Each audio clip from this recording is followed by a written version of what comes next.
C'est parce que les enfants de Dieu ne discernent pas les deux aspects de la croix de Christ qu'ils ne font pas dans leur vie l'expérience de la vie abondante.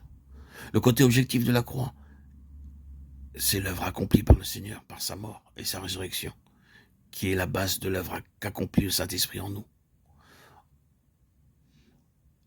Objectivement, la mort du Christ n'est pas seulement la propitiation pour le péché, mais dans les desseins divins, c'est aussi la mort de tous ceux pour qui le Seigneur fut crucifié. Devant Dieu, nous, croyants, nous sommes en Christ, dans l'infractuosité du rocher, nous sommes plantés en sa mort.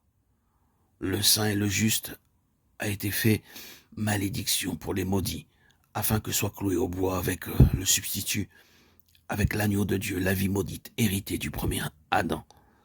Subjectivement, c'est l'Esprit de Dieu qui nous communique la puissance de la mort du Seigneur et de sa résurrection pour nous conduire à cette position en Christ, où nous sommes crucifiés, ensevelis, où nous ressuscitons et sommes élevés dans les lieux célestes avec notre Rédempteur.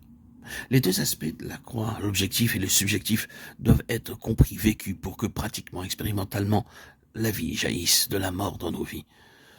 Si par la miséricorde de Dieu, nous arrivons à vraiment haïr notre vie propre, Luc 14, 26, aussi bien que nos péchés, si nous reconnaissons que tout est sous le coup de la malédiction et que nous soyons prêts à renoncer à tout ce que nous sommes en nous-mêmes, allons au calvaire. Là, nous constaterons que nous sommes délivrés, étant morts à ce qui nous retenait captifs. Romains 6. Comptant sur l'Esprit divin, nous faisons nôtre la mort de Christ dans l'assurance de recevoir aussitôt de la vie du ressuscité, pour que soit rempli le vase de terre.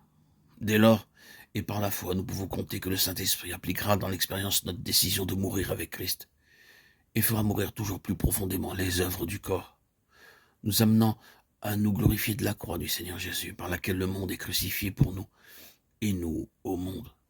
Par le Saint-Esprit, nous sommes amenés à toujours porter en notre corps la mort de Jésus, afin que la vie de Jésus soit aussi manifestée dans notre corps mortel. Et c'est cette vie, sa vie, qui agit en nous puissamment.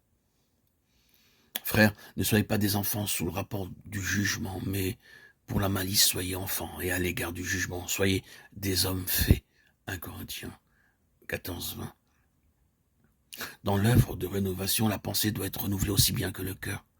L'entendement doit être purifié des idées, des façons de penser, de la sagesse de l'homme naturel. 1 Corinthiens 2, 14, aussi bien que de ses péchés. Seulement ainsi le Seigneur peut mettre sa loi dans le cœur et transformer par le renouvellement de la pensée, afin de faire discerner quelle est la volonté de Dieu. Romains 12, 2.